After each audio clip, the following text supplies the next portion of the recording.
Hello, we're finally here at the stage where we're going to begin working on our first chart together. You've just read Chapter 5, Construction of the Analytical Chart, starting on page 85, and this is the first step called Preliminaries. Now, if you haven't read it yet, please stop the video and take a few minutes to read it first. This is also the first of 5 videos labeled Watch and Do. You'll watch me follow the instructions for this step, step 1 on my own chart, and then you'll do the same on your chart after the video ends. Our prayer today comes from our segment of study, and you'll certainly recognize it, though it's from the New King James Version. Let these verses help you voice your own prayer for the Holy Spirit's help as you launch into this section today. And I will pray the Father, and he will give you another helper, that he may abide with you forever, the Spirit of truth, whom the world cannot receive, because it neither sees him nor knows him. But you know him, for he dwells with you and will be in you. These things I have spoken to you while being present with you. But the Helper, the Holy Spirit, whom the Father will send in my name, he will teach you all things that I said to you. That's John 14, 16 to 17, 25 to 26. Okay, shown here are the tasks that you're going to be doing at the beginning when creating your own chart, and these are the preliminaries. You'll recall reading about each of these in the book. Choose your segment of study, print out observation worksheet, refer to your horizontal book survey chart, paragraph divisions, paragraph titles, paragraph themes, initial observations, and rough chart. Now, normally this would be your first step, choosing your segment of study, but of course we've already done that. So for future studies that you'd like to chart, be sure and see the listing in Appendix 1, containing a list of suggested segments in 6 books of the Bible. The next task is one that I've added that's not mentioned in the book, but it's well recognized in the Inductive Bible Study circles, the need for an observation worksheet to print out, which is included in the download section of this video. Here's the first of 2 pages of our observation worksheet. It's from BibleGateway.com, but I'm sure there are other sources online as well. As you can see, the font is large enough to highlight words and phrases and make notes in the margins, etc. It'll be helpful for you just for marking the text as you make discoveries that you may want to include in your chart. And while we're here with our scripture text, let's read through it together. I'm hoping that you're going to take it upon yourself to read and meditate on this segment throughout the day and evenings, even when it's not assigned. And even better, consider memorizing it, or just a portion of it. You'll be surprised at how useful it will be to have it handy to pour over in your mind throughout the day, as you wait in lines at the store or sit in traffic with nothing else to do. Think about that. Okay, it reads, "If you love me, you will keep my commandments. I will ask the Father, and he will give you another helper, so that he may be with you forever. The Helper is the Spirit of truth, whom the world cannot receive, because it does not see him or know him. But you know him, because he remains with you, and he will be in you. I will not leave you as orphans. I am coming to you. After a little while, the world is no longer going to see me, but you are going to see me. Because I live, you also will live. On that day you will know that I am in my Father, and you are in me, and I in you. The one who has my commandments and keeps them is the one who loves me, and the one who loves me will be loved by my Father, and I will love him and reveal myself to him." Judas, not Iscariot, said to him, "Lord, what has happened that you are going to reveal yourself to us and not to the world?" Jesus answered and said to him, "If anyone loves me, he will follow my word, and my Father will love him, and we will come to him and make our dwelling with him. The one who does not love me does not follow my words, and the word which you hear is not mine, but the Father's who sent me. These things I have spoken to you while remaining with you. But the Helper, the Holy Spirit, whom the Father will send in my name, he will teach you all things, and will remind you of all that I said to you. Peace I leave you, my peace I give you. Not as the world gives do I give to you. Do not let your hearts be troubled nor fearful. You heard that I said to you, I am going away and I am coming to you. If you loved me, you would have rejoiced because I am going to the Father, for the Father is greater than I. And now I have told you before it happens, so that when it happens, you may believe. I will not speak much more with you, for the ruler of this world is coming, and he has nothing in regard to me. But so that the world may know that I love the Father, I do exactly as the Father commanded me. Get up, let's go from here. Okay, back to the idea of memorizing. Now, I hope you won't mind listening to my story.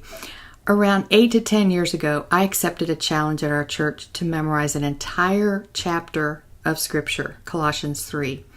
I hadn't memorized something lengthy like that since grade school, and here I was in my late 50s. I didn't even believe I could do it, but I was able to do it, mainly by whittling it down phrase by phrase that I constantly repeated while taking my dog on morning walks in the park. Once I had a phrase memorized, I added it to the end of all the phrases before that I'd learned, going through it time and time again until it finally just rolled off my tongue. It totally changed my mind about being too old to memorize Scripture, and it will always be a sweet memory of communing with God during those times because you can't help but meditate on the words you're memorizing, talking with Him about it. I'm forever grateful to Pastor Tom May for leading a group of us in that challenge.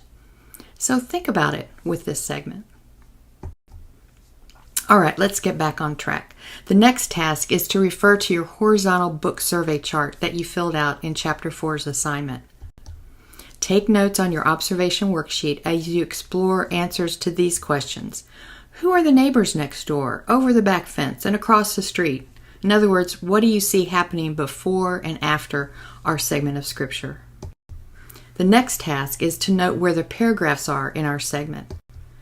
Using your observation worksheet, you'll want to draw horizontal lines to show where the paragraph divisions are. One note about the NASB's paragraph divisions. You'll notice that verse 15 is by itself at the end of the previous paragraph, and verse 16 begins a new paragraph. However, in the NIV and possibly other versions, verse 15 is combined with the next paragraph, and that's what we're going to do in this case. Therefore, we have 3 paragraphs. The first one is verses 15 to 17, the second one is 18 to 24, and the third one is 25 to 31. And remember that as we read and study this segment, we should always think paragraphs.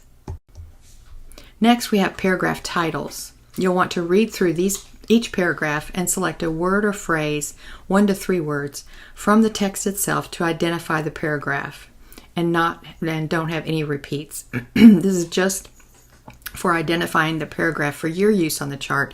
It's not intended as part of an outline. Write these on your observation worksheet for now. The next task is to write a theme for each paragraph. Ask yourself, what is each paragraph attempting to say in simple general terms? You'll have 3 simple themes that together represent the overall purpose of the whole segment. Nothing long and complex. Keep it simple. Next on the list is the task of finding and writing down initial observations. Keep jotting down observations that you're seeing in these verses. Use those basic 5 questions. Who, what, where, when, and why. Do you see a list? Write it down. Keywords? Write them down. Repeated words and phrases? Write all of these down. Mark all of the references to God the Father, God the Son, and God the Holy Spirit. Make lists under each. Write down what each reference says about that person of the Trinity.